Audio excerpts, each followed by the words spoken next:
Je m'appelle Frédéric Schlesinger et je fus un dirigeant de l'audiovisuel, passionné de radio.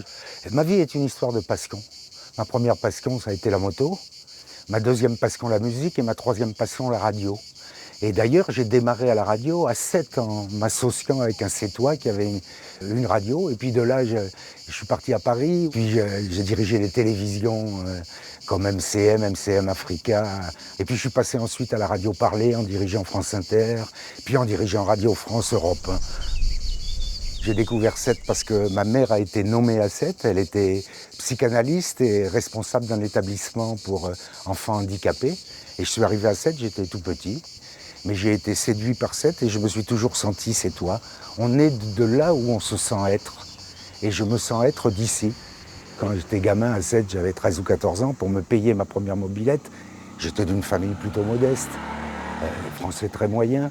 Et pour me payer ma première mobilette, j'ai travaillé au garage Peugeot à cette place de Lille. Et j'étais laveur de voitures.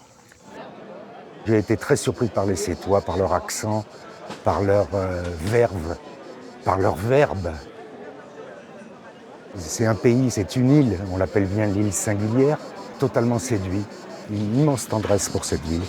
L'accent des gens, la culture des gens et la culture globale de cette ville qui est faite de populations très diverses.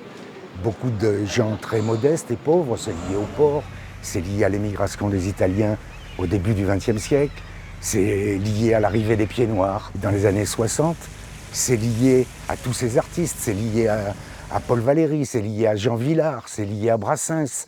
Il y a une culture extrêmement forte et ce mélange des populations fait que cette ville a un charme immense. On voit loin, on rêve loin dans cette ville. Quand on regarde la mer, quand on regarde loin, on voit le monde, c'est infini. Elle a cette douceur de vivre et en même temps une vraie violence existentielle. On est un peu dans le pays des paradoxes.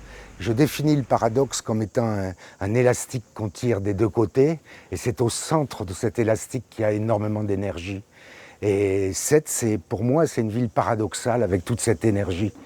Enfin, je ne sais pas si c'est la Havane qui a un côté sétois ou Sète qui a un côté havanais et cubain, mais on y retrouve un peu ces couleurs, cette ambiance, du soleil, de la simplicité de vivre, mais aussi de la douleur de vivre.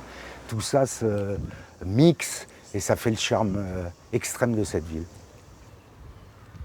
Le café Soscal, j'aime beaucoup sa cuisine. Cet endroit me fascine. J'aime beaucoup la décoration, le côté absolument désuet, absolument naturel. Pour moi, c'est un des centres de Sète. Il y a une clientèle qui vient d'un peu partout en France.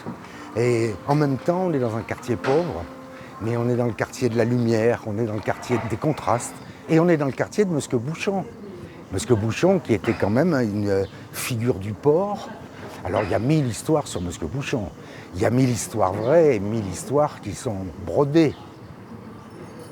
Si j'avais à choisir un emblème, je le choisirais dans la peinture de Robert Cambas, parce qu'elle m'émeut particulièrement, elle me parle.